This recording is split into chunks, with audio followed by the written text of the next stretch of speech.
make sure we have enough. So just give yourself a few moments to close your eyes and sort of make the transition from whatever you were doing today. You don't really need to be sitting down on the floor on your mat at this point, wherever you're most comfortable. And, honor this time that you're giving yourself to learn about hormone yoga therapy on a deeper level, other than from what you saw on my website or on the internet.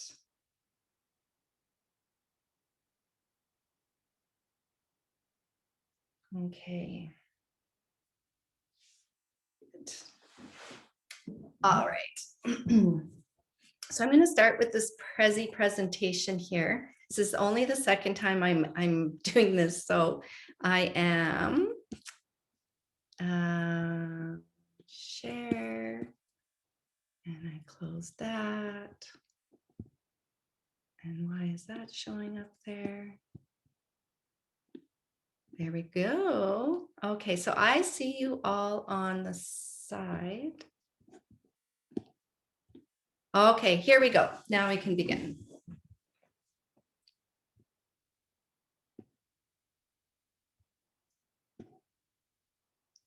Okay, I'm trying to move everybody out of the way here because what's happening is I can't see my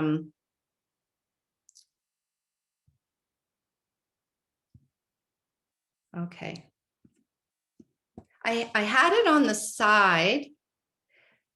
Okay, who's the professional Zoom person? Because I think you can actually drag our images up to the top surface. That's what I want to do. Yeah. So you need to click on there. I did it. Okay.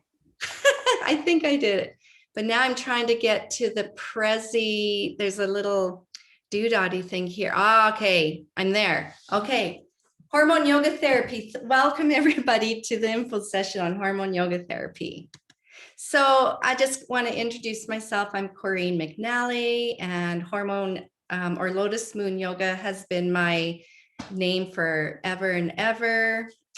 I have a motto that I live by, that movement is medicine, and movement helps me in many, many times in my life. Now this thing is going automatically and I don't want it to. Oh, technology is not my forte. Okay, so I was certified by Dina Rodriguez in 2017. I went to Santiago, Chile to do that. She's, like I said, she's located in Brazil. I've created the first online self-paced program in hormone yoga therapy. There are only half a dozen teachers in North America. And like I said, most of the teachers are in Europe. But I've been teaching yoga for 16 years. Just to back up, a teacher I've just connected with on Instagram in Belgium is launching her online program at the end of the month in Dutch. So I've been teaching yoga for 16 years, practicing since I was a teenager. And my specialty has always been in yoga for women's health and wellness, specifically yoga for pregnancy and beyond, and yin and hatha. And I'm a birth doula, but not attending births these days. I have 4 adult kids, 2 boys, 2 girls, and a granddaughter who's 7. These are just some fun facts so you can kind of get an idea of who I am. I have attended over 200 births and caught a few on the, not so much on the side of the road, but just ones that came really fast at home. I was so fortunate to spend 3 months in an ashram in India in 2009. That's where I did my 500-hour level yoga teacher training. Travel, love to travel. Haven't been anywhere for a while. Kissed in a llama on the Inca Trail. And I also lead yoga retreats, local yoga retreats. And again, I have had to cancel 4 or postpone 4 retreats in the last year. Okay, so let's get on the same page here. Can everybody see that? Yeah, I'll move that over. Hormones are, I can't move this over. Why did I not have trouble with this? There we go. Hormones are chemical messengers that are secreted directly into the blood, which carry them to organs and tissues of the body to exert their functions. There are many types of hormones that act on different aspects of bodily functions and processes. And some of these include development and growth, metabolism of food items, sexual function and reproductive growth and health, cognitive function and mood, maintenance of body temperature and thirst. And the hormones that we specifically focus on in hormone therapy are the sex hormones. And the 3 sex hormones for people with uteruses or had a uterus, because I have a lot of clients who've had hysterectomies, but hormone yoga therapy has been very beneficial for them as well. So we need estrogen, and that's our main female hormone, and that is responsible for our mood, cardiovascular, hair, skin, musculoskeletal system, our cycle, urinary tract, and believe it or not, and this was something new to me that I was like, oh, I didn't know, helps keep our cholesterol in check. Okay, so then we need progesterone as well. And the role of the progesterone, we know the ovaries produce it after we ovulate, and it prepares the uterus for the fertilized eggs, suppresses estrogen production after ovulation, and prepares breasts for breastfeeding. But we still need the right amount of progesterone, and we need these two to be balanced. So if you hear about, or if you've ever been told that you're estrogen dominant, that doesn't mean that your estrogen is like way through the roof. It just means that it is not in balance with your progesterone. So it's dominating your progesterone. And then we need small amounts of our good friend testosterone, because that's for libido, regulation of our menstrual cycle, bone and muscle strength.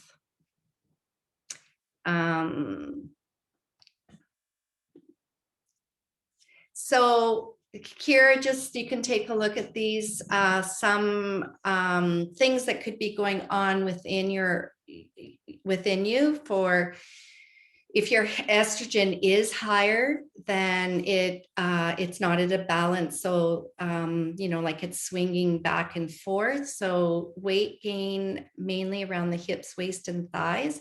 And often we don't see that until 35 plus, 40 plus. Period problems such as heavy bleeding or irregularity,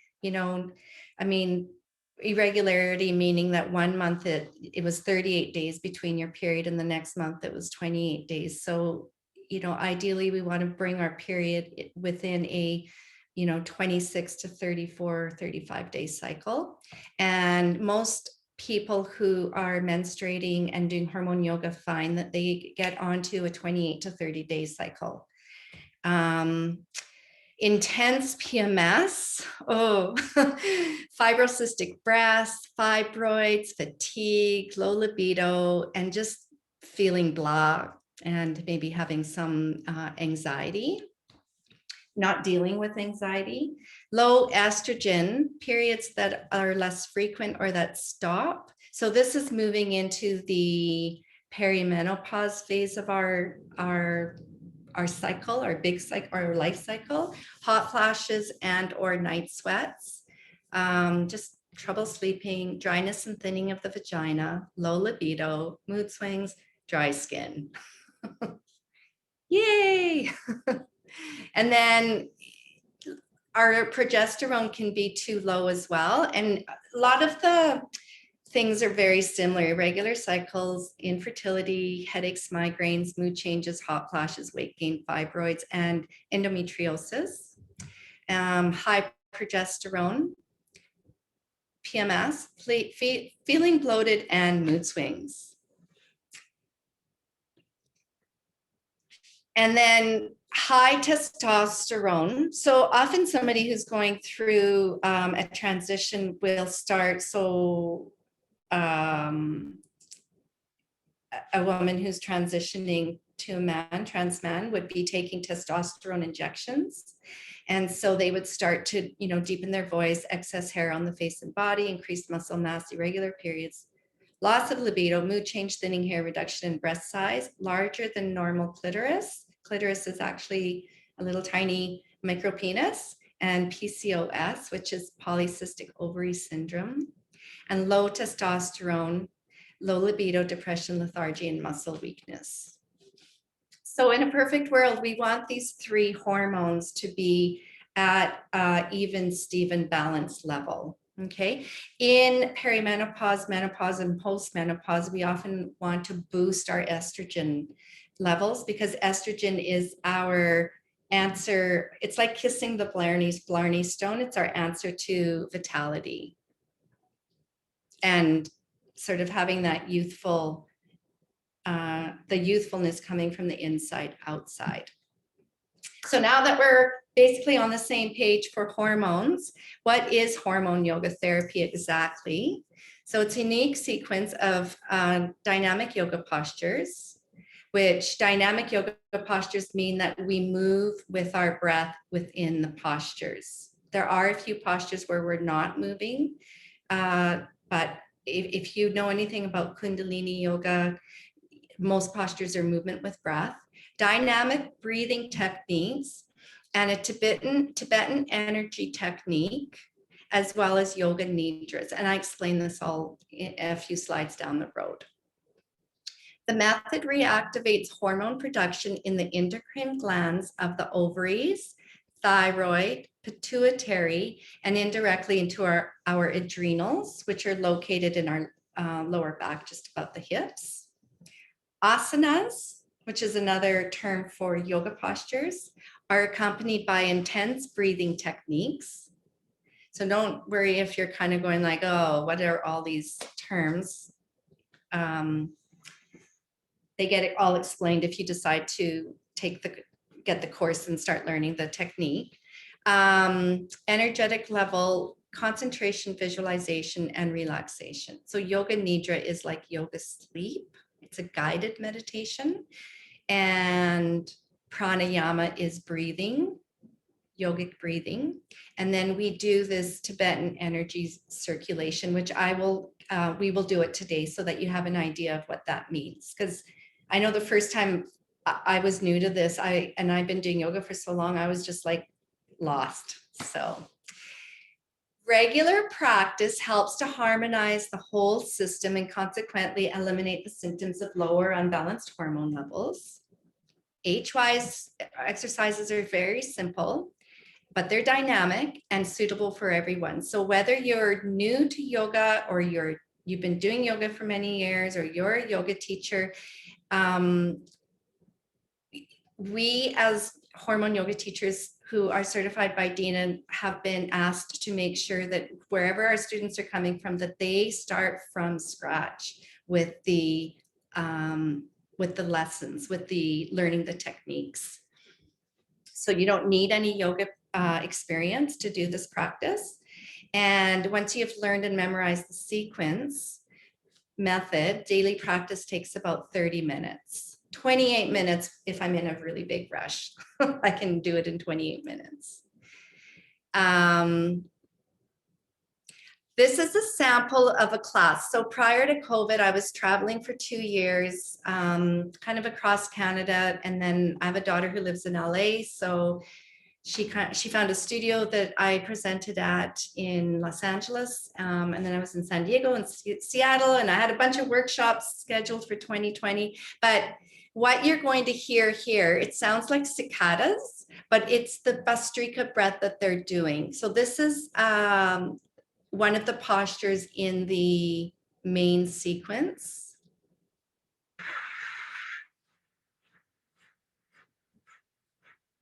Inhale deeply, tongue at the soft palate, concentrate on the tip of the nose, Mula Bandha. 1, 2, 3. Change your concentration to your right ovary and exhale slowly. And change sides.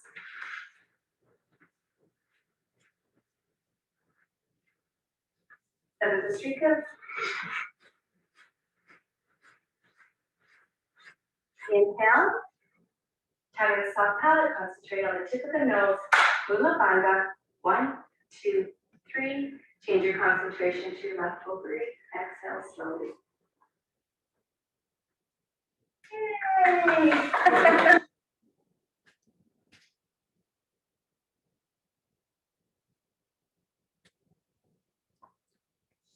So hormone yoga therapy is as effective as artificial hormone treatments such as HRT, hormone replacement therapy, and the birth control pill. The difference is that our body is working in making the hormones that that we need to boost. It's not necessary to go for blood work or go see your naturopath to find out what you're low or high in.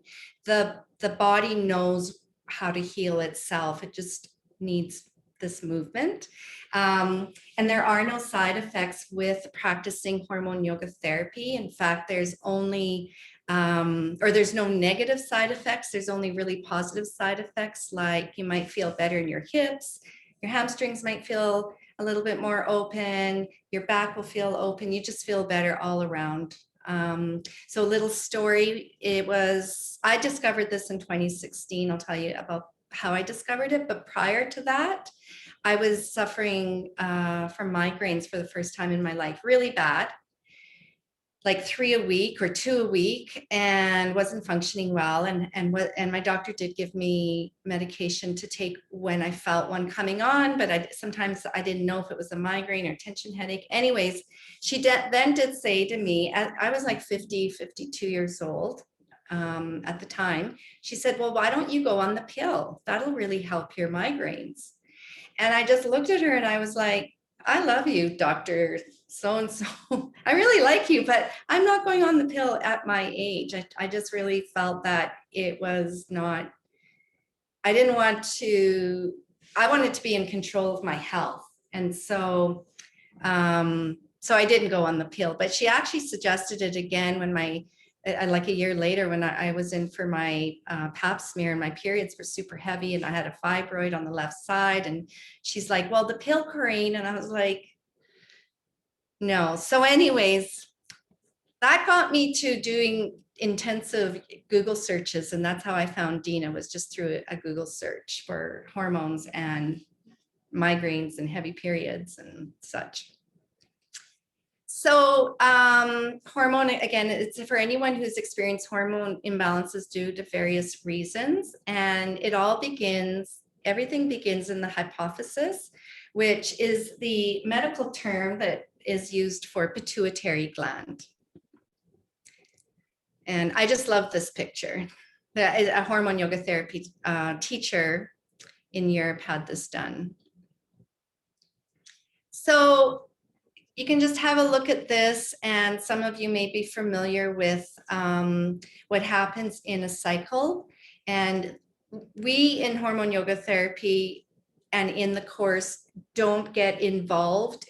I don't present this. This is for teacher training. However, it's really nice to just have a glance, and what we describe it as is a beautiful waltz between the pituitary, the thyroid, and what's happening with the ovaries. Okay. And even for those of you who are postmenopausal, so menopause means that you've gone without a period for 12 months consecutively, then you enter postmenopause for the rest of your life. We are still, so I'm in that phase of my life. I'm still, and you are, if you're in that phase, generating a little bit of estrogen in the pituitary. And estrogen is in our nails and it's in our skin. Okay, so there's still a little bit of estrogen, but really what we want in our age group is to boost the estrogen. And then for younger people, it's to balance it all out. And in perimenopause, things are whacking back and forth a lot. So one day, to get your hormones checked is almost, doesn't make sense, because when you get them checked, they may be different the next day or 2 days later. And that's what I love about this too, is that it is based on science, because yoga is based on science, but you don't need to have any special equipment or go for any special testing for this practice. So the benefits of practicing reduces, eliminates, and alleviates most symptoms associated with unbalanced hormones. So I just started with perimenopause here. And let's take a look at this. I have a new computer, and I just opened up iMovie.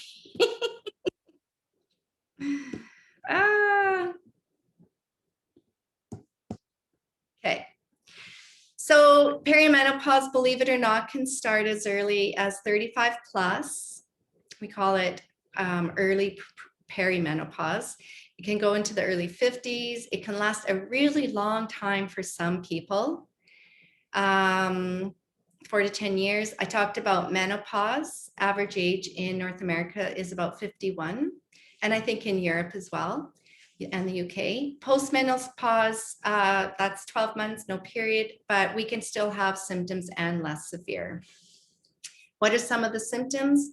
Headaches, hot flashes, hair starts thinning, heart palpitations, skin dryness, uterus, vaginal itching, and dryness, brain fog, loss of libido, mood swings, anxiety, weight gain, unexplained weight gain, heavy night sweats.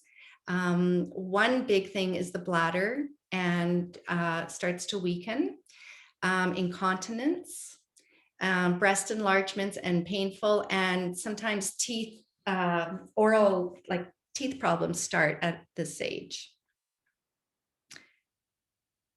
Then we have premenstrual syndrome, PMS. So a lot of you may be able to relate to PMS, and that's caused by the fluctuations of estrogen and progesterone 1 to 2 weeks before your period. And PMS, a lot of the things are the same as they are in perimenopause. You might have constipation, you might have diarrhea, just everybody, most of us can relate to PMS.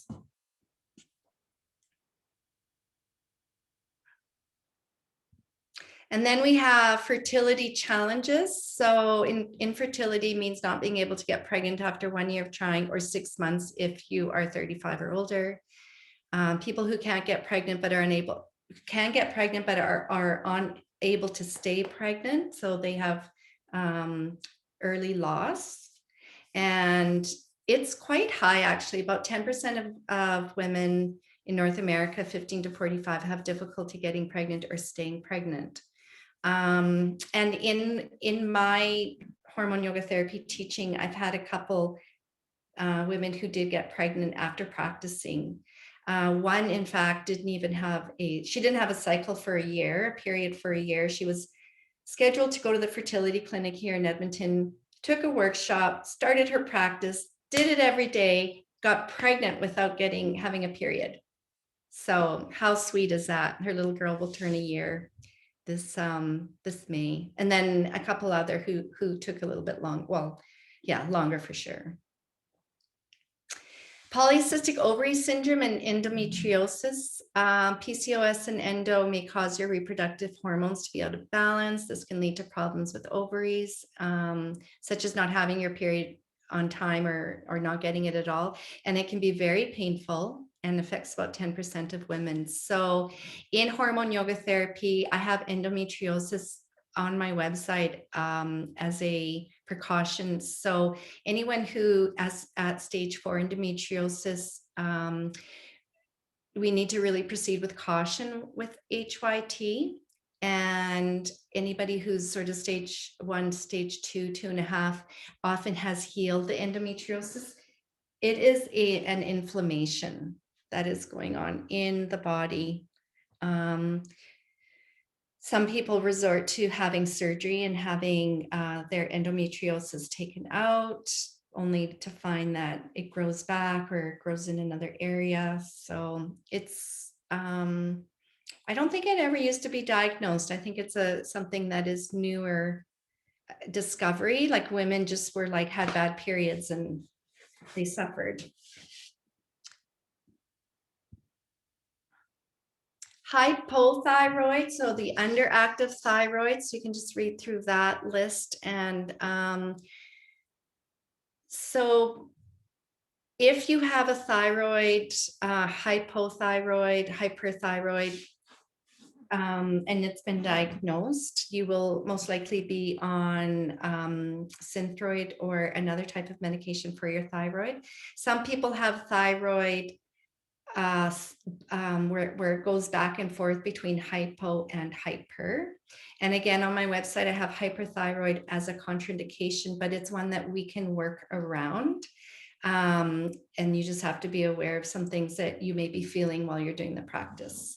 But I have had students who are hypo, underactive, and they commit to their hormone yoga practice and they have reduced their meds by a lot. Okay, so that's really, really cool that they're, just on a really, really low dose of their thyroid medication. So again, what does the practice look like? The postures, like I said, are dynamic. I call them fun. We recommend practicing 4 to 6 times a week to get results. And the results are often quick. The roots of the hormone yoga therapy sequence are in Kundalini and Hatha yoga roots. Specifically, there's so many different Hatha yoga roots, but specifically Shivananda. You can do it anywhere. You don't have to be, in a certain space or room. You don't need any special equipment. You don't even need a yoga mat. You can use a blanket or if you have a Pilates mat. And there's modifications. And I say it works like magic. It's like from the interview. There's 21 postures altogether. So we've divided it up into warming up and then the main series. So 7 in the warming up. And then there's 14 in the series, but within those 14, 3 of them are nidras. So guided meditation.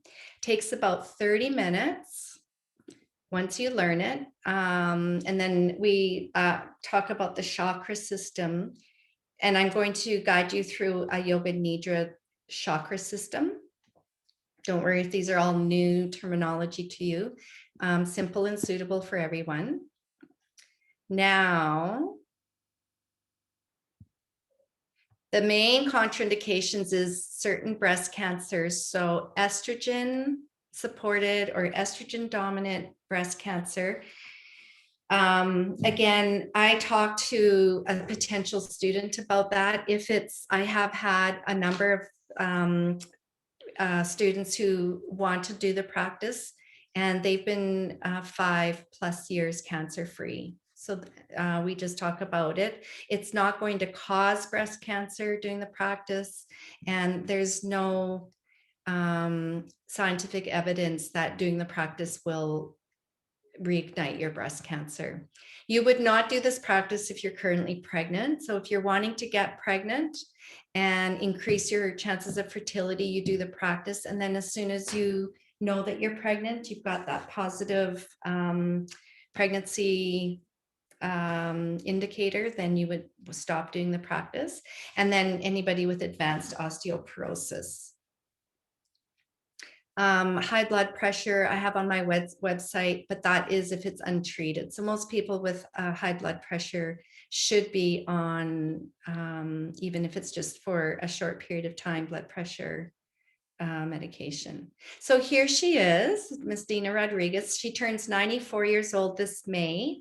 These 2 pictures are really recent. This is her book. And in this, this is from about 10 years ago. So this is the book. You can order this book from her website, but it's expensive. Expensive meaning like the book is 30 euro, but the shipping is 50 euro or something like that. So Brazilian psychologist, yoga therapist, created it in 1992. So it's been around for a while. She's the author of a couple other books, Hormone Yoga for Andropause. So for guys, and Hormone Yoga for Diabetes. And her book is translated into, I don't know how many languages, maybe 20. Okay, so the program that I offer, obviously since COVID, I was wondering how I would reach people, because I love teaching this and I practice it daily. So I created the videos, the online program, which is self-paced. So you don't need to show up at a certain time every week to do the practice with me. 21 postures. This is what you get. And I've broken them down into 12 modules. Printable manual handouts. And so it's like I call it the guide. So it's got each posture explained in little paragraphs. And then I have a printable guide that you can just glance at. So you can have the videos and all three match each other. That was the hardest part with creating this format, making sure everything matched. There's actually 30 videos altogether. So within the 12 modules, there's 30 videos of postures and techniques. And then at the end of it, you get the full length video. So you've now learned all the postures, but you still need help, or you want me to practice along with you. Then there's the full length video. And then there's more videos on anti-stress exercises and different types of relaxation yogi breath work. And then I send out a weekly motivational email on Mondays, and we have a private Facebook community. You have lifetime access, and within the package, you get a one-on-one with me. So you can book either a 30-minute or 60-minute, and we can talk about if you're having any challenges, issues with the practice. I can help you with your form. And then I offer twice a month live group classes. And if you can't make the live group class, I record that and send that out as well. So, there's lots of ways that I want to help keep you motivated, but at the same time, that motivation has to come from inside, right? To tap into this amazing practice. Who would think that a practice like this could balance our hormones? Let's see here. So the investments to one-time investment of $237. It's $297. Then I offer 20% discount for people who sign up to hop on the demo to learn more at a deeper level. And I don't ask for a monthly fee on top of that to be a member. I know there's lots of different formats for these online courses. It's a one-time payment, okay, in Canadian dollars. Now, just to recap, just because I know it's a lot of information. So hormone yoga therapy is recommended for people of 35 years as a preventative therapy due to the decreasing activity in the ovaries. People of all ages with symptoms of low or high hormones with difficulty to achieve pregnant, PCOS, menstrual problems, PMS, ovarian cysts or uterine cysts, and premature menopause. And then people who wish to eliminate all of these other wonderful symptoms. Trying to drag this thing back up there. There we go.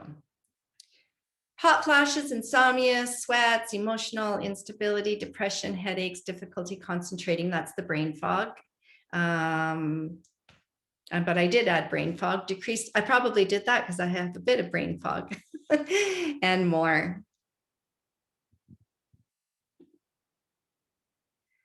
Okay, so I just wanted to say, so you'll get this at the end. Thanks for joining. And really, hormone yoga therapy is the answer to our youth and vitality. So not youth meaning like I want to look 20 when I'm 50, but it's the youth coming from the inside out.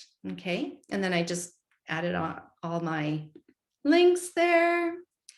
And I'll come back. There we go. Thank you for watching that. Does anybody have any quick questions before we stand up and start moving? No,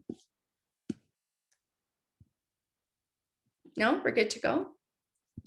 Okay. Yeah.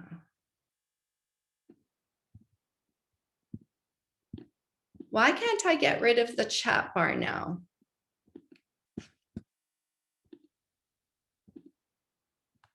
There we go. Sorry, Oh. can I just ask a quick question? Yeah. Can you do during periods?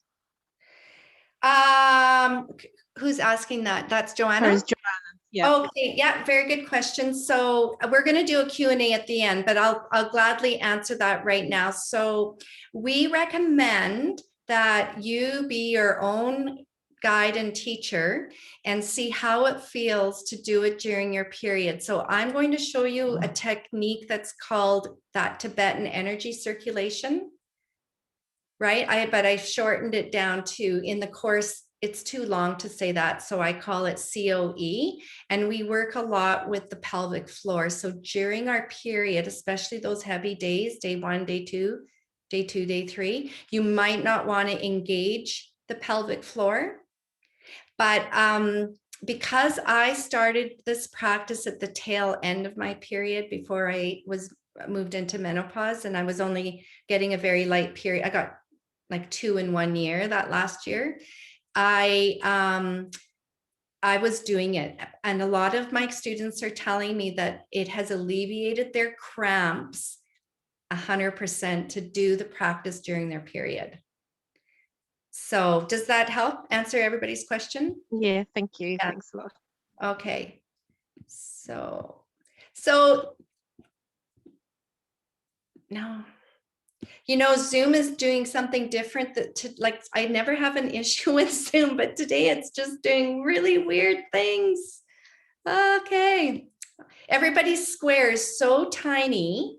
And then I have this big black space on the side, and I don't know why.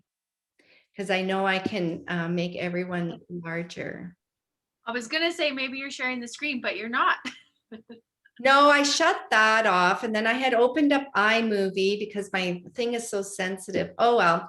So the first thing that you will learn in the, and when I was doing it in person and now on the course and the recordings, it's the same thing. So the first thing that we learn is the Bhastrika breath, which is diaphragmatic breathing. Some of you may be familiar or heard of Bhastrika breath, but if you haven't, don't worry. It's not difficult to do, but you may feel a little bit dizzy when you first start doing it. Just a heads up, a little bit lightheaded or a little bit dizzy. Okay, so it's an even in and an even out through the nose, and we keep our mouth closed. Okay, so I'm going to not stand yet. I'm going to just come into this position right here, and I'm going to put my hands on my diaphragm, and you can try it too with me or watch for a second and then do it. And I'm going to do 7 rounds. So an in and an out is 1 round. So it looks like this.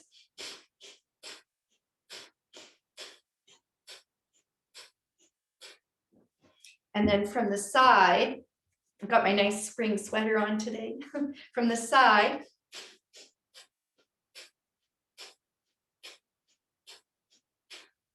okay. So one of the sweet positive side effects of doing a lot of Bhastrika breath, and now it's been 4 years for me, but I noticed after a few months is that my tummy muscles, without doing any type of icky ab work, I was getting a little definition for the first time ever. So it happens. It's really cool. We're using these muscles right here. Okay, so try a round. I'm going to stand up because the first few postures in the warming up. So we're just going to do the warming up for now. We're standing. Okay, we don't start laying down or seated. So everybody can see me okay? So let's just do one round here. And if you want to watch, or you can stand and just do the slow breathing. Careful, those of you that I spoke to about your thyroid. So it's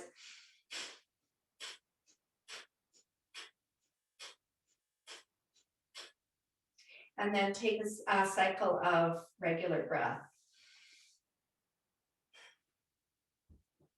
In the videos, we practice this quite a bit and you can just hit repeat, repeat, repeat until you have it down. Today, I'll just give you a little teaser. So the first posture involves warming up the shoulders and warming and doing the Bhastrika breath. The Bhastrika breath is what is going to help you with your energy, okay? So you interlace your fingers and turn your palms down.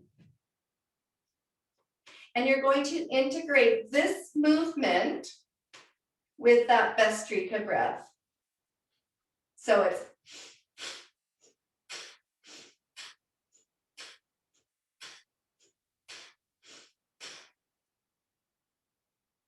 and if you're doing the movement and the breath and you're finding it really awkward, you're on the right track.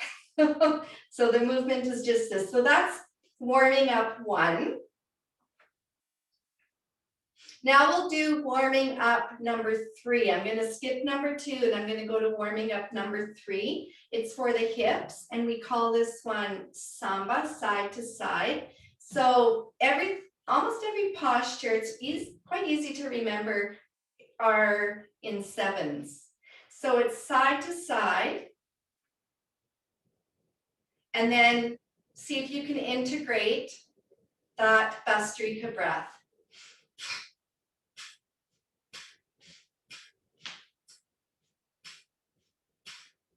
And then don't do any more than 7 because I can almost guarantee you that you'll start to feel a little lightheaded. Take that little bit of a pause. Okay, so that's number 3 in the warming up, hips. And then there's another hip one. I'm going to skip over that one. And then I'll show you we'll do the last standing up posture, still in the warming up. So this is more for hamstrings, and this is when if your hamstrings are tight, when you fold over, you want your block underneath your hands, or you don't need to cross your legs.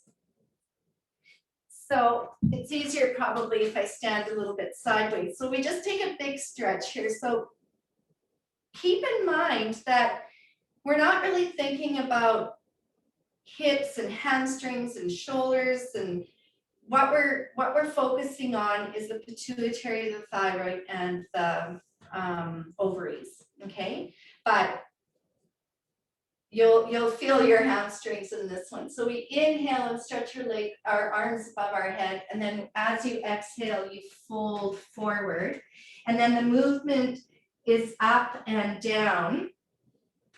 Squeeze your inner thighs together if your legs are crossed, because that'll just help your balance. But then we do Bhastrika breath here. So we inhale, lift, exhale, lower. 5, 6, 7. And then you inhale and stretch your arms up, and exhale, lower. And then you would do the same thing on the other side. Let's do the other side so we feel balanced here. Inhale, reach the arms up, exhale, fold forward. And then if you can try it with your Bhastrikas.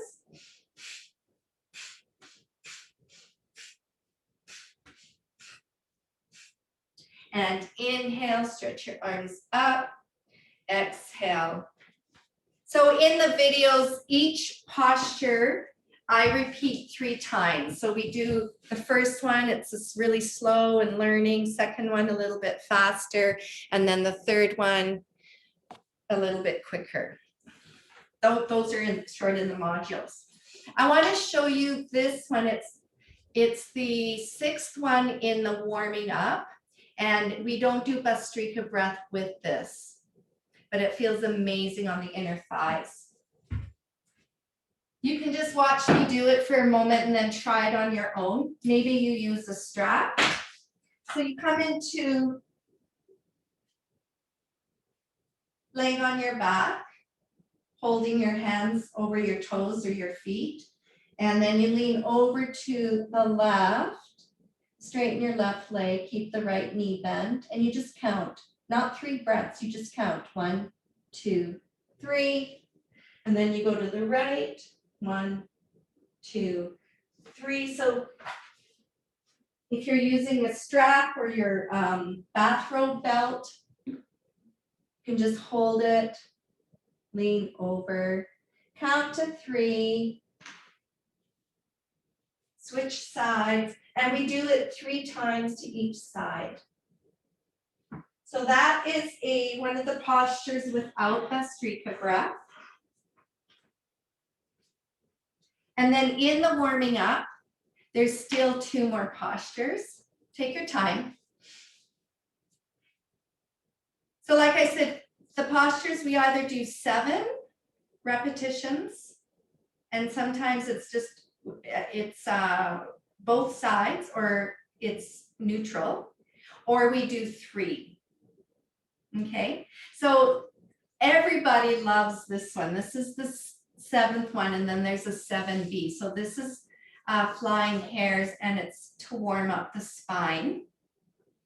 Okay, and we just grasp our hands in front of our chest, and we turn to the left, and we turn to the right, and we turn to the left and to the right, and we do that 7 times with Bastrika breath. So it looks like this. Inhale, exhale.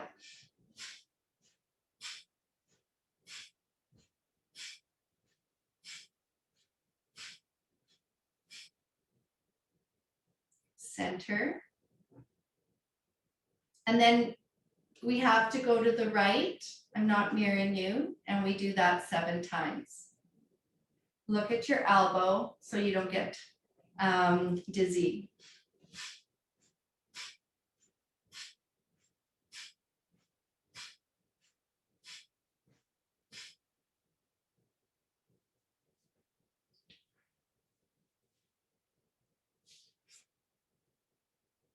Good. Dina says that this one is for our hair. It's called flying hairs, and it's to make our hair thicker and shinier. Okay, so that's the sample of the warming up. And often, after I've done the warming up, I'm like, oh my God, I feel so awake now. This is amazing. But it's all that Bastrika breath. Okay. So I want to show you the first posture in the daily series, or the main series. And when I was teaching this workshop in person, it's an 8 to 10 hour workshop. So we would do Friday evening a couple hours, like a 6 to 8 or 7 to 9, and then 4 hours or 5 hours on Saturday, or I would, split Saturday and Sunday up. So there's so many little techniques and so many little details that are really, really important to do. But for today, it's really hard for me to get into those nitty-gritties of the details, but it'll give you a little sort of sense or an overview of what hormone yoga therapy feels like, or what we do. So the Tibetan energy circulation is very, very important, and we practice it in every posture, nearly every posture in the main series. And this is where we stimulate the pituitary with our tongue, and we engage the pelvic floor muscles. Pelvic floor muscles in yoga language is called the Mula Bandha. Okay? So I'm going to say these words and see if you can do them with me before we do the first posture. Close your eyes. And don't worry if you're just lost right now, and because you'll be able to watch this video to see it again. So inhale through your nose, hold your breath, roll the tip of your tongue and press it against the soft palate. Concentrate on the tip of your nose. Mula Bandha, so lift those pelvic floor muscles up like you're doing a kegel. Count to 3, 1, 2, 3. Change your concentration to your left ovary and exhale slowly. So when you exhale, you release your tongue from the palate and you release and soften your pelvic floor muscles. We'll try it one more time and then we'll do the posture. So inhale, hold the breath, roll the tongue to the soft palate, concentrate on the tip of your nose, Mula Bandha, pelvic floor, 1, 2, 3. Change your concentration to your right thyroid and exhale slowly. And when you exhale, release your pelvic floor muscles, let them relax, release your tongue from the palate. Okay, so the first posture is about the left ovary, and we come into, sometimes we call this seated tree, left leg extended, right leg knee bend. If you have tight hamstrings, roll your little cushion or yoga block or towel. Towels work amazingly well underneath your left leg. Plant your left hand beside your leg, your right hand on top. Okay, inhale. Feel free to watch or participate. Exhale, lean down to the left leg. So you forward fold. If your hand doesn't reach your foot or your toes, don't, just keep your hand on your shin. And we're massaging this ovary. So the movement is like this. And we do Bhastrika breath at the same time. So it's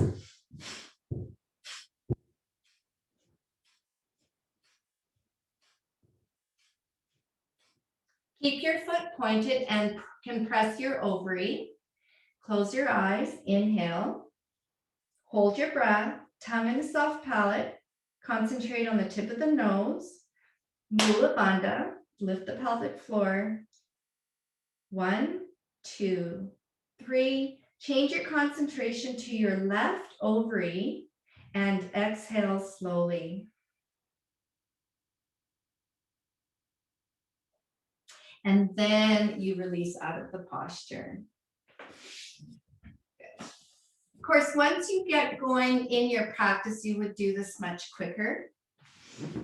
So you switch legs. So I'm not sitting here. If I'm facing you, my leg is just about 30 degrees. So you want to line up your leg about where your ovary is situated. Okay. And if you've had your ovaries taken out, you still have the memory of the ovary there. There will be scar tissue. Okay. Dina says that it's there forever. Good. So then we switch sides, right hand down, left hand on top. Inhale and get a nice big stretch up towards the sky here. Exhale, fold towards your right leg. And we do the same thing. We do the 7 Bhastrikas. Inhale, the foot turns back. Exhale, we point.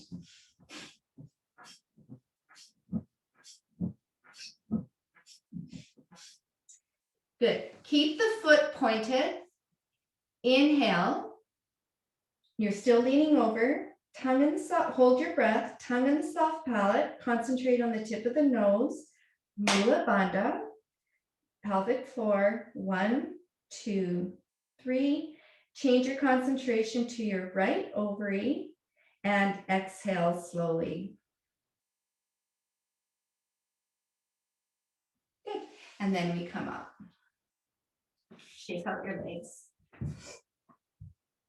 Okay, that is the first posture in the main sequence, and it's one for the ovaries, compressing the ovaries. Let's do one where we're stretching the ovaries now. Okay, and there's, if you have a book or a yoga block, you can put it underneath your, or a pillow underneath your hips, but if you don't worry about it. Just come onto your back in a laying down position with your ankles crossed.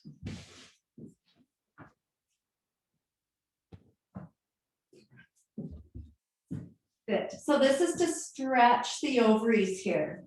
Reach your arms above your head and interlace your fingers. So you might feel a stretch. You might not think of it as being your ovaries. You might think of it as being your hip flexors.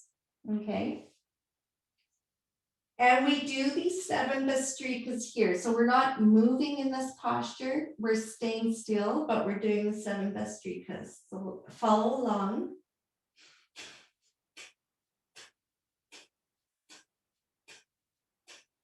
Inhale.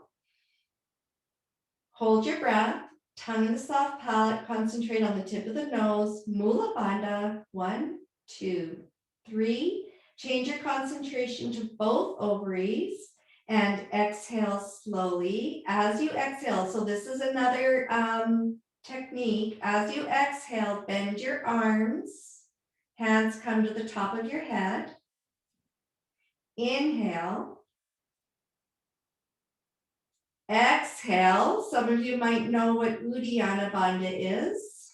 So we move into Uddiyana Bandha, but it's a new terminology for most of us. So exhale. Now don't take a breath with your, keep all the air out of your lungs. Reach your arms above your head and imagine you can vacuum your belly button underneath your rib cage here.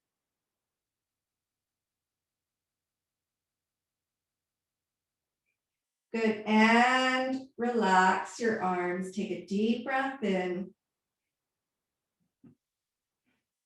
Plant your feet back down. And hug your legs in towards your shoulders. Little rock here from side to side. So I'm jumping all over the place with these postures, but the first few postures are for the ovaries. And then we do a little short nidra, which we're not going to do that one today. And then we switch to the thyroid. So I want to do a thyroid posture, just so that you get a sense of the thyroid posture. So we're on our backs. And we have the thyroid and parathyroid on that little butterfly gland in our neck, and we want to compress the thyroid in this posture. So you walk your heels back and reach your arms down, hold on to your ankles, and with regular breath, we come into these little baby bridges. So you just inhale your hips up, exhale them down, and we do it 6 more times. So 2, 3, 4, 5, 6. And then on the 7th one, you can slide a block underneath your hips or support your hips with your hands. Now we're really moving into the thyroid here, compressing the thyroid. And guess what? We do the 7 Bastrikas.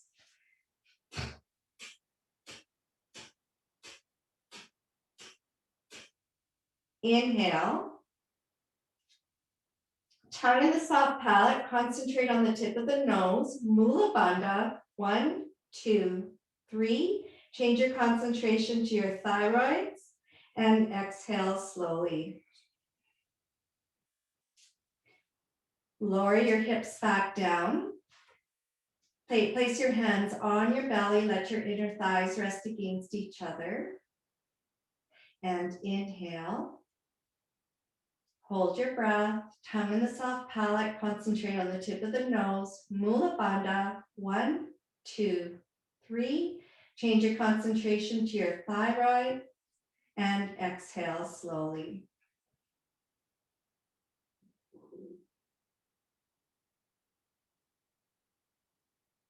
Good. So that one's for thyroid, and then there's a couple more for thyroid. And then I'm just going to look at the time. We are going to move into the Yoga Nidra. So actually, I want to talk a little bit about the pituitary. So the last posture that we do before the Nidras, the yoga visualization, the guided meditation, is a modified shoulder stand. And that one is our pituitary gland posture. A lot of people they see that it's part of the sequence and they get scared because they're like, oh my God, I can't do it. Okay, Melissa's like, but there's really nothing to be afraid of because we can modify with pillows and folded blankets and stuff like that. So I'm going to just give you, I don't expect you to do it, and I'm not going to do the whole posture because it'll take, it's a workshop in itself, but it took me a long time to really be comfortable in this, and now I can stay in it for about 5 minutes. It is a building block posture, okay? It's a building block posture. It's not shoulder stand where our legs are directly above our shoulders. It's a modified one. So we're right here. So you'll notice that I'm not here. I'm here. And my weight is not in my hands. Okay. So there's several different Vastrika breath and things that we do with our legs in this posture. But not everybody has a bolster, but this is how you would do it with a bolster. And this is how you would do it. Everybody's got blankets around the house, right? So big Mexican cotton blanket. There we go. There's the modification right there. So that's what I mean. You don't need any special equipment to do this practice at all. There's 7 positions within this position. And we do Vastrika for every single one of them. And I swear that this is the one that is helping my weak pelvic floor muscles strengthen. Really, it's amazing. Okay, let's do the Yoga Nidra because I really want to do a Q&A, and I'm sure you have some questions, and then everybody wants to get on with their day. So get yourself really comfy on your back. And in the videos, you hear my voice guiding you through these Yoga Nidras. So Yoga Nidra, Nidra, is another word for yoga sleep. Okay. And when you lay on your back, maybe have your knees bent and your inner thighs resting against each other. And that'll feel comfortable on your lower back. So this is the very last posture that we do. Cover up with a blanket. Yeah, cover up with a blanket. Put a nice pillow behind your head. And this is the one that we do for our chakras. So chakras are energy centers or energy wheels. I am using Sanskrit names, but I am using the English name as well.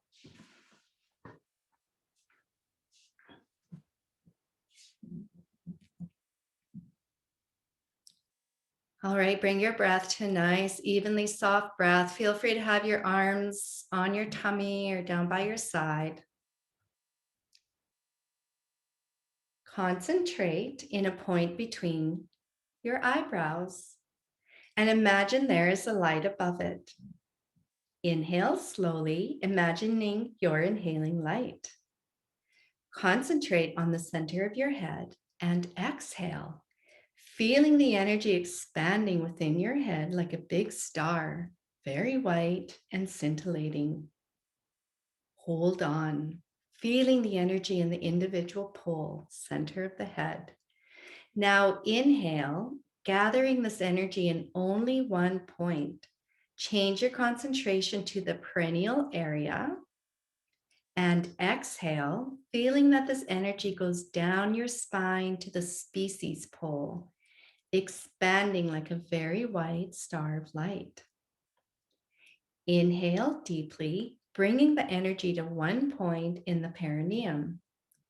Change the concentration to Muladhara chakra. Exhale, visualizing a beautiful lotus opening very slowly. It has 4 petals and it is red. Inhale, bringing the energy to one point in Muladhara chakra. Change the concentration to Swadhisthana chakra on the low abdomen. Exhale and visualize a beautiful lotus opening very slowly. It has 6 petals and it is orange. Inhale, bringing the energy to one point in Swadhisthana chakra. Change the concentration to Manipura chakra at the solar plexus. And exhale, visualizing a beautiful lotus opening very slowly. It has 10 petals of fire. It is yellow. Inhale, bringing the energy to one point in Manipura chakra. Change the concentration to Anahata chakra near the heart. And exhale, visualizing a beautiful lotus opening very slowly. It has 12 petals and it is green. Inhale, bringing the energy to one point in Anahata chakra. Change the concentration to Vishuddha chakra at the throat. And exhale, visualizing a beautiful lotus opening. It has 16 petals. It is blue. Inhale, bringing the energy to one point in Vishuddha chakra. Change the concentration to Ajna chakra between the eyebrows. And exhale, visualizing a beautiful lotus opening. It has 2 huge petals opening very slowly.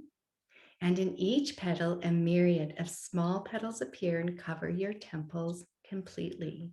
It is indigo. Inhale, bringing the energy to one point in Ajna chakra. Change the concentration to Sahasrara chakra at the top of your head. And exhale, visualizing a beautiful lotus with thousands of petals opening very slowly. They spread and cover your entire body. And your body is shining, covered in violet light.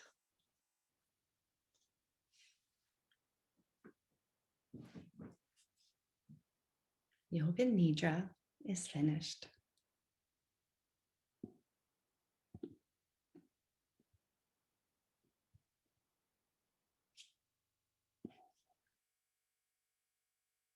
Just begin to slowly come back. Begin to wiggle your fingers and toes.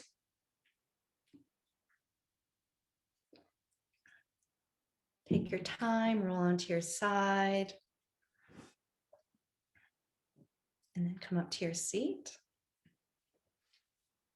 We are going to do one of the calming breaths that is in the Hormone Yoga. So the Hormone Yoga, the 21 postures, consists of the warming up exercises, which we did a few, and then there's the main series, which we did a few, right? We did the ovary, thyroid, then I showed you the last one.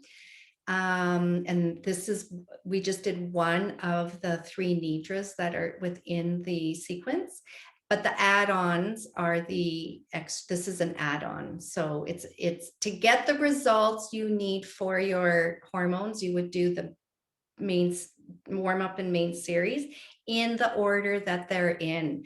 Dina said that if we change the order, if we don't do if it's your thyroid that's out of balance, you would not just do the thyroid exercises, you would do the whole, it works as a unit. There are teachers in Germany who've been teaching since the early 90s. And there was a group, I'm in touch with a couple, well, one is specifically in Germany, and one of her colleagues is a Shivananda yoga teacher, and a bunch of them changed the sequence. and they changed some of the postures and the technique, and women were saying, we're not getting results. What's going on? So I don't know if Dina has this sort of like magical, I mean, we don't know. She designed this when she was 65 years old because her in Brazil, women get their hormones checked every year. And her doctor said that her estrogen levels were unusually high for someone her age. And she just said, well, I practice yoga. And the doctor said, what kind of yoga? And she said, well, I do this stuff for my hormones and my endocrine system. So that's how it came about. She tells the story all the time. She was challenged by her GP to create a sequence that was for busy people who didn't have time to spend 2 and 3 hours exercising. She calls this exercising. She calls this her hormone yoga therapy exercises. So then in my videos, I also have pranayama, calming breath practices, and other movement that are good to do before bed. This practice, ideally in a perfect world, we would do it in the morning. And I try to do mine in the morning, but you know, if you have young kids or you're getting kids off to school or you're doing online schooling or whatever, we can all do stuff in the morning. So people have found that they will do it early evening and it's fine. They're still able to sleep.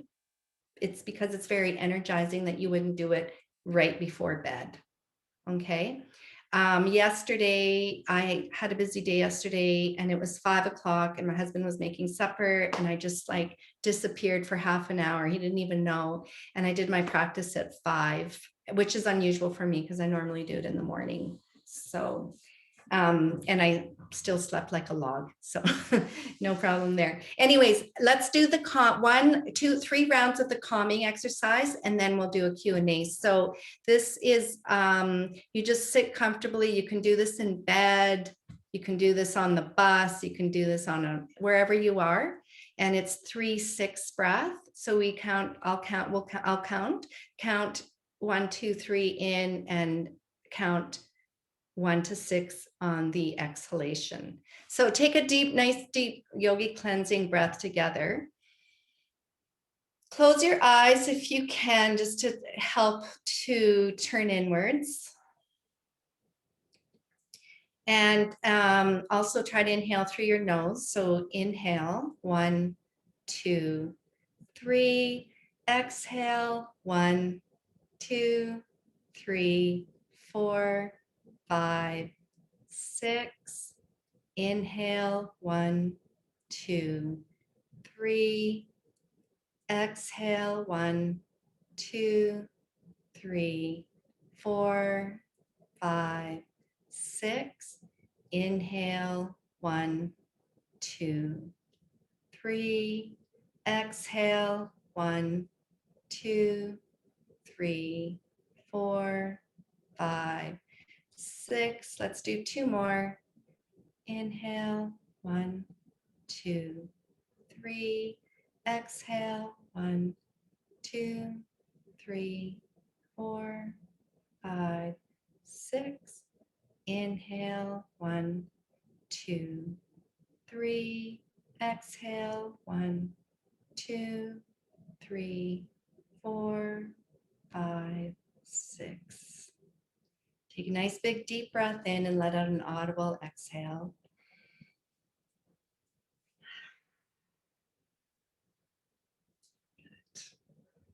Really easy, simple, nice, relaxing yogi breath.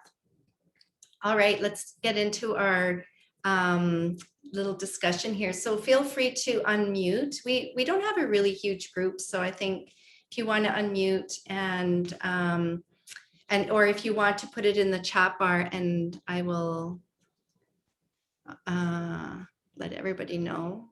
Okay. Good.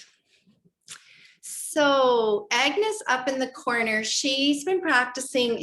They're not plants. I just ask people that have been practicing if they want to join. There's lots.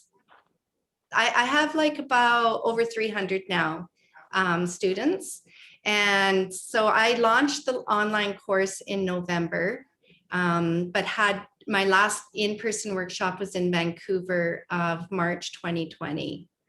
And then I had one scheduled the day that we turned into pandemic world in Calgary. So, but Agnes has been practicing on and off for 3 years or so since I came back from Chile, and is now back to it 100%. And she's got a double hip replacement and just felt like her regular yoga practice, she couldn't do like lunges anymore. None of that stuff was feeling good. So she's just like, the heck with it. I'm just going to do hormone yoga therapy. So I'll let you talk now. Yeah, it actually reduced my thyroid medication by, I was taking 0.1, now I'm taking 0.75. So that's been really helpful.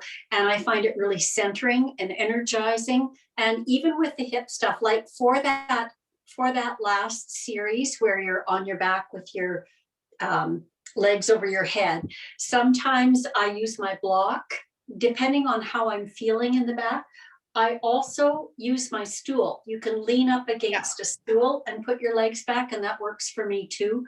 But I just find that I'm more relaxed, more centered, and I've had improvement in my thyroid. I don't have a partner, so I have no idea if my libido is better or not. Agnes is 67, and she's like not going to stop moving. And same with Janet. Janet's, I don't know how old Janet is, but you've been practicing. You bought the course, and so you bought it you started doing it January?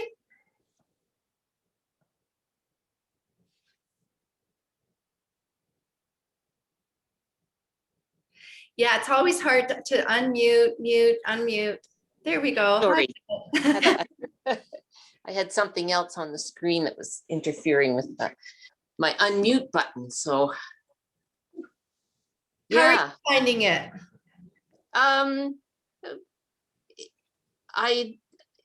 It's good. I still have a bit of difficulty getting the Bastrika breath coordinated with the movements. Sometimes I seem to be inhaling when I should be exhaling, and my abdomen is moving the wrong way. But otherwise, yeah. So, and I'm trying this out. Well, one thing was the migraines, because as you know, I still have them quite badly. Yeah. And the other thing is my blood pressure seems to be going up. So I'm hoping that I can reduce that. Yeah. And then, you haven't done your one-on-one with me yet. So that's when I can check your breath and stuff like that, right? Yeah. Let's see. Anybody else? Okay. Christine, you have to go donate blood. Christine started her practice about a month ago. We can't hear you. I'm still working my way through the course. Where are you right now? I'm not sure. Are you in series? No, not yet. Not even. No. Okay. Mostly the warm-up still, just trying to master the breathing. Yeah, and I have some yoga teachers that are wanting to do hormone yoga, so they got the course. And actually, one I interviewed on Instagram, and it's in the Instagram IGTV. She's a teacher out of Calgary who's living in Mexico, and she bought it, and she told me she did it in one day. She's 35 years old, and she was just sick and tired of her PMS and her she was just, and it like within weeks she said her period is now exactly this, like 28 days. She was just amazed that it worked so well. And then she interviewed me on her podcast, which will be released on Monday. So I'll be putting that out there. But anyway, some people, depending what your time is like, you can go through it much quicker than what I suggest in the videos. I really stress though that you understand what you're to be doing before you go on to the next technique, just so that you don't get all confused, right? Yeah. Okay, anybody have any other questions? We had the one about the period, so that's a very common one, about practicing when you have your period. Some people are afraid to practice because they're trying to get pregnant. So they're afraid that, oh my God, I'll be pregnant and I won't know and I'll be practicing. You're fine. You're fine to, you know, you will know. We know we're pregnant so early these days, right? Within the first couple of weeks, we can, well, and you'll feel it in your body too, that something feels different. If you are on hormone replacement therapy, then this is a nice complement. So it's not like it's one or the other. And I mean, I from what I know of hormone replacement therapy, it's suggested that we're not on take it for more than 5 years, but I think it depends on what's going on and what your primary caregiver is suggesting. But there's a bunch of new stuff I'm reading out there that they're saying we can take hormone replacement therapy forever. And has anybody read that, seen that? There's a doctor in the US that I discovered, and he just says we should be taking it from the age of 40 plus.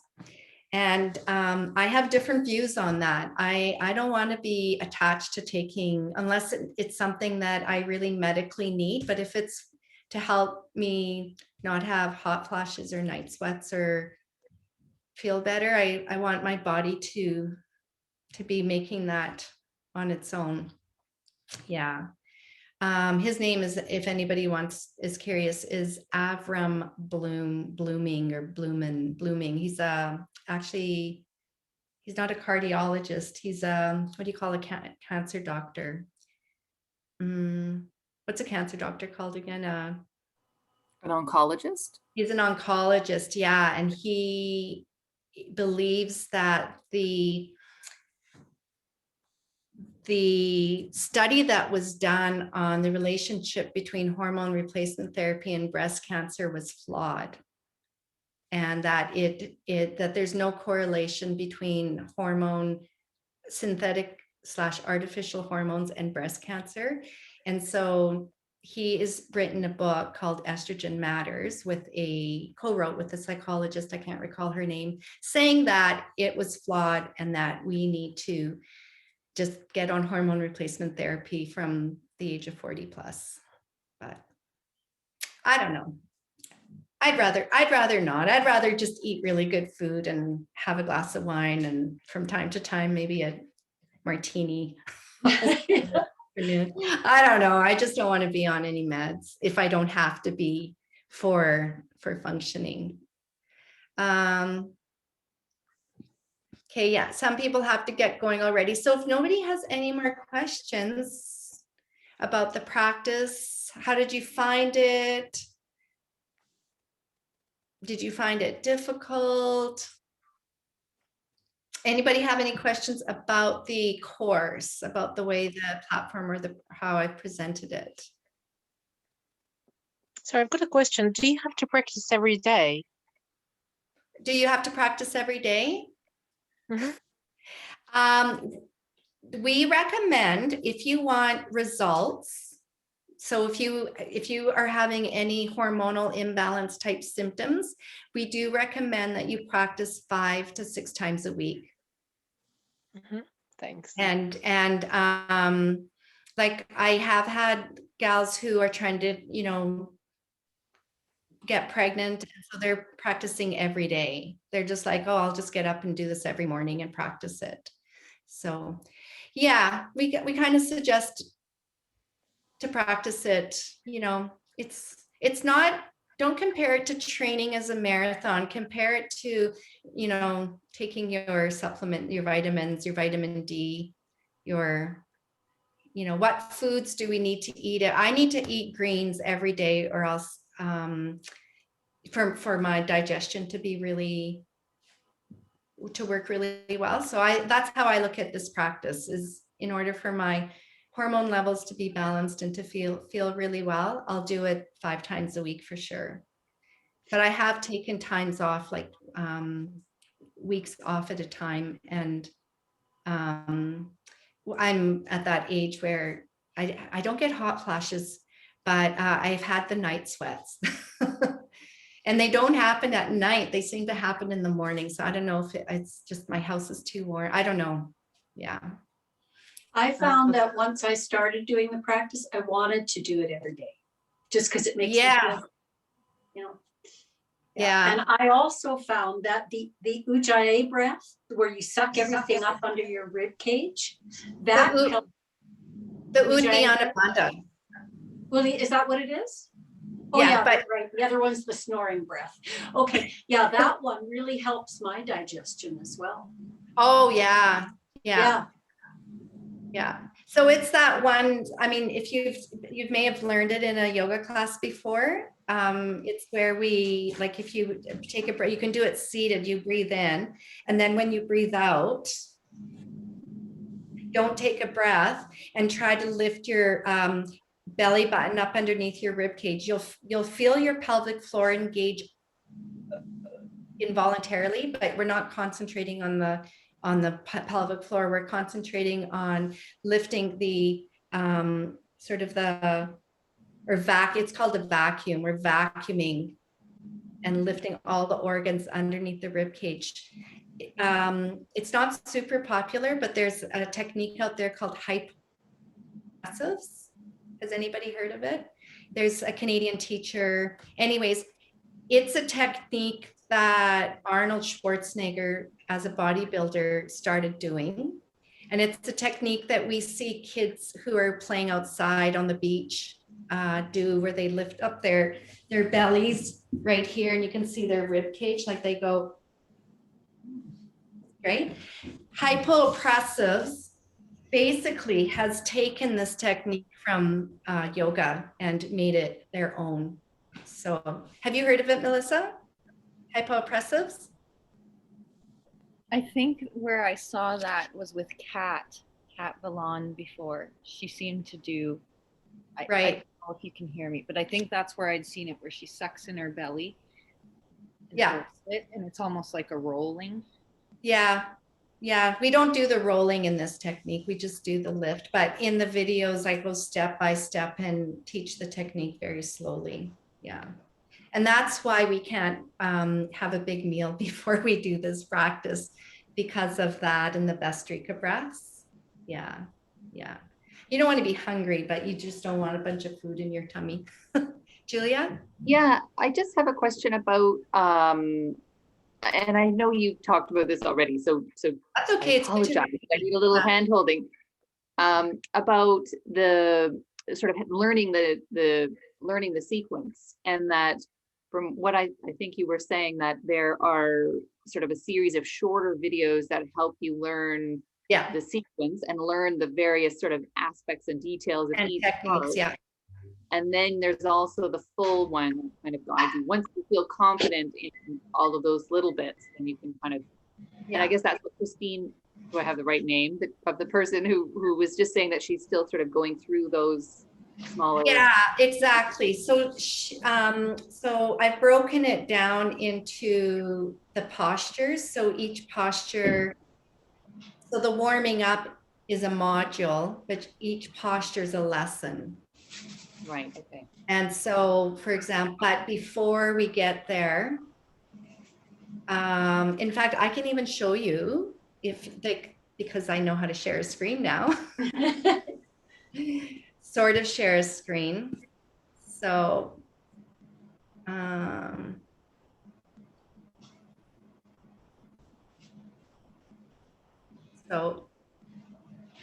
you can sign up for your Thinkific account, and I've got the free, like I put some freebies on there. So I'm a student.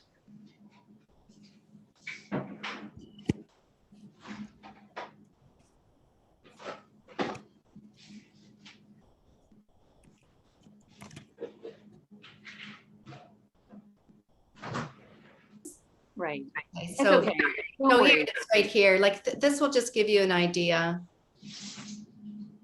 So I talk about the course, how to take the course, you know, course materials, and then the guide and the template, that stuff you can print, history. And then I go through hormones again so that you kind of know what's going on. And then here's where we start with just the basic techniques. And a whole lesson is on the breath. I've broken up the lessons here into these videos right there. Shoulders 1. Interlace your fingers together and then turn your palms to face down. We're going to do 7 Bastrikas. So, and then we go through each, you know, I talk about the Mula Bandha, which is the pelvic floor. Kachari Mudra is the action of putting the tip of the tongue to the soft palate. That's just the Sanskrit name. And then we go, each posture is an exercise of it or lesson of its own. But people get really worried because they don't want to keep repeating that every time once you get to know it, right? So yes, you've got the whole sequence here. Yeah, that's really helpful actually, just to see how you've broken it all down and what are the different components. I appreciate that. Thank you. So Warming up exercises. so loud. Yeah, so this is like nonstop, and it's a bit more than 30 minutes. It's 36, but I'm the last couple to the Shuddha chakra at the throat. Whoops. And exhale, Stop you. visualizing a beautiful lotus. Uh-oh. The last two, the nidras, I do really slowly. So what people do is they tape the nidra quicker, but just for learning purposes, I do it quite slowly. But the last 2 nidras, I've timed it. It takes about 6.5 minutes. So it's pretty quick. Like it's really, really quick. And I know a lot of people that have kids in school, they're just like, I have no time to do anything extra for myself. Will this be enough exercise? And honestly, it will. You'll feel amazing. Just absolutely amazing.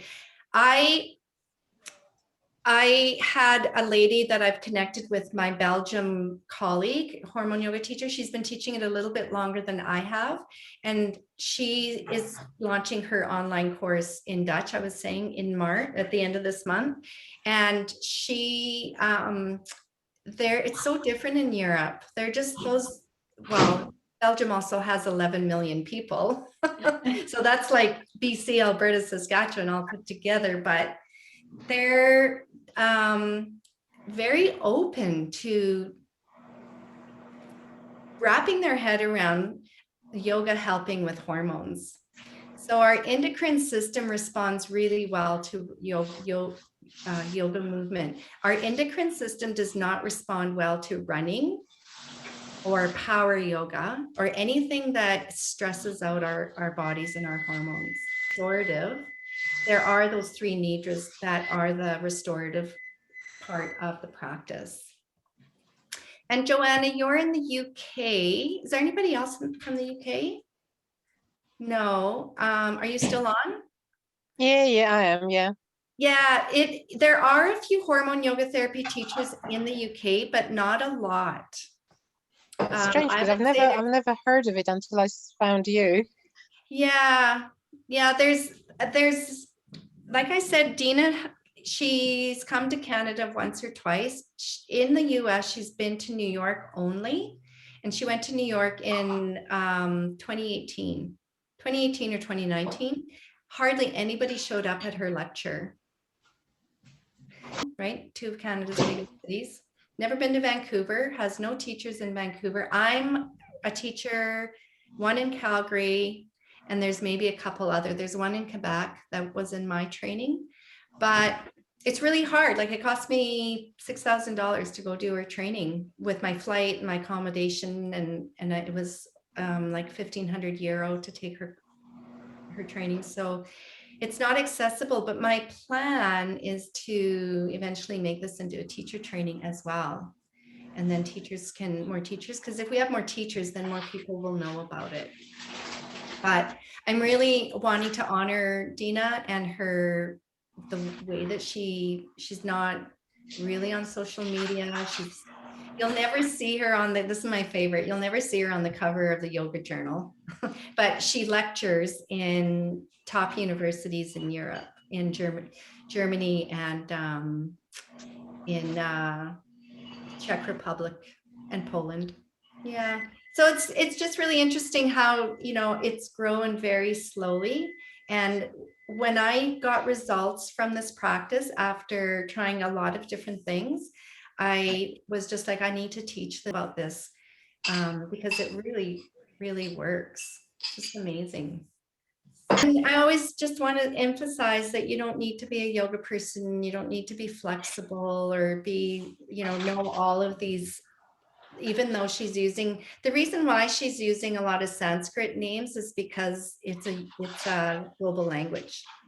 So it doesn't matter.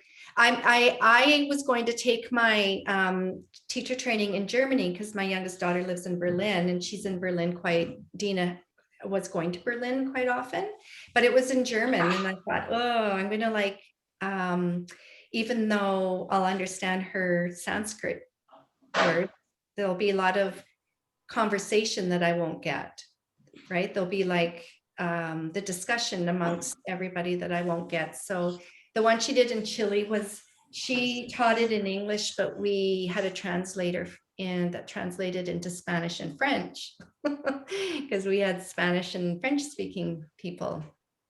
And Dina's English is very, very good, but she does have a fairly strong accent.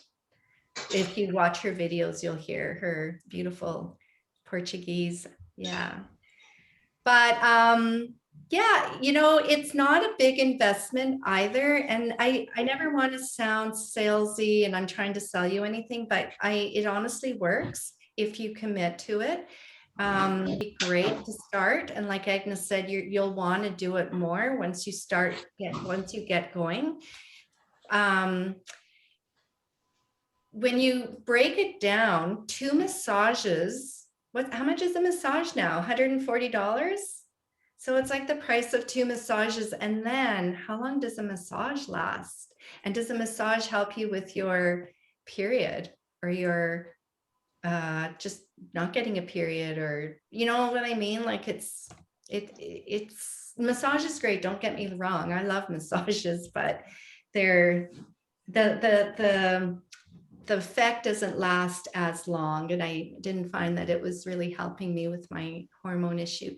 A couple other things that I really think is important to share is that I probably from bad habits got not carpal tunnel, but this practice does help carpal tunnel, but I got tendonitis.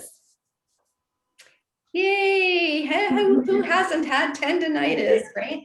And we do these visualizations that I didn't show today, where we clean the nadis, and nadis are our nerves. And it took away, I swear, my tendonitis after I spent hundreds of dollars at the chiropractor and the acupuncturist trying to get rid of my tendonitis. So that really helped me too. I wanted to ask another question. Yeah. And this might maybe go beyond this this webinar. So, keep it short if it's appropriate. But okay. I'm wondering about teenagers doing this practice. And the reason that I'm thinking of that, my daughter is not a teenager yet, but if I reflect back on my own hormonal issues, I can see that they started when I was in my late teens, early 20s, definitely.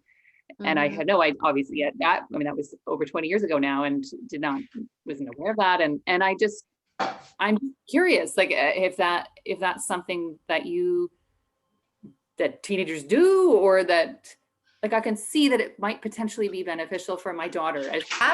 Yeah, anyway, that's a good that out there. What do you think of that? Yeah, no, Julia, that's a really good question. And it's absolutely for sure for teenagers. Absolutely. There's some modifications that I would most likely recommend. And I have had teenagers as students, and they've come to an in-person workshop with their mom, which has been really cool. And they've been really into the movement. It's not like they're like, oh, my mom's dragging me here. But when they hear that because have bad, heavy, painful, missing school, can't get out of bed periods, right? And my experience was, I was that teenager and I was put on the pill, and I loved being put on the pill because it did take away my acne. Because I mean, I never had, I never had serious acne, but I was, getting acne with my cycle. And I didn't get that anymore. And it helped me. Right. So I had a steady boyfriend, and I was like, oh, I guess we can have sex now because I'm not going to get pregnant. So this is fabulous. But the pill, I wasn't on it for very long. It did mess me up. And I hear this all the time. I get girls, women, females coming to me and saying, Kay, I'm 30. I've been on the pill I was on the pill for 5 years. I came off the pill. It's been 5 years and my cycle is still not, it's still messed up. And yes, the pill was a great invention. Let's not deny that, right? But it alters our period. And to think that a young woman of 16, 15 is put on the pill who's already vulnerable, who's only been menstruating, and alter it. Yeah. So if a young woman is geared up and would want to do this, the problem that I see, and it's not just for younger women, but for all of us, is just the motivation to do it. But the beauty that I find in it is that I'm responsible, I'm in control. Nobody is like my body is working, and that I really like to do my movement and exercises by myself. And I was a dancer, and I mean, I danced semi-professionally, but I did most of the work at home in my living room. But people do say that they're not self-motivated, and so that's why I do the Monday motivation email. It's short, it's sweet, it's quick, you don't need to respond. I'm not looking for you to answer me back. I'm just saying like, hey, it's Monday. And then I do the 2 classes a month. The quality's not great because I don't have a webcam, but it's still there. But as far as teenagers go, yeah, for sure. If they're willing and ready to do it, her one for men is very similar to the one for vaginas. My friend, she was my colleague. We were there together in Chile, and she's Argentinian, and so we WhatsApp in Spanglish, and she says, people with vaginas, people with penises, but people with penises can do this practice too, and it can help with their, especially if they're moving into like that 60-year-old. It only takes 21 days to create a habit. You do something for 21 days in a row and it's a habit. Thanks, Julia. Any questions, feel free to, I'll send up a follow-up email with the link whenever it arrives. Yeah. Take care. Thanks for joining. Any other questions? No? Well, we'll get off to our Saturday. I'm ready for a little lunch and some coffee. I'm going to stop the recording.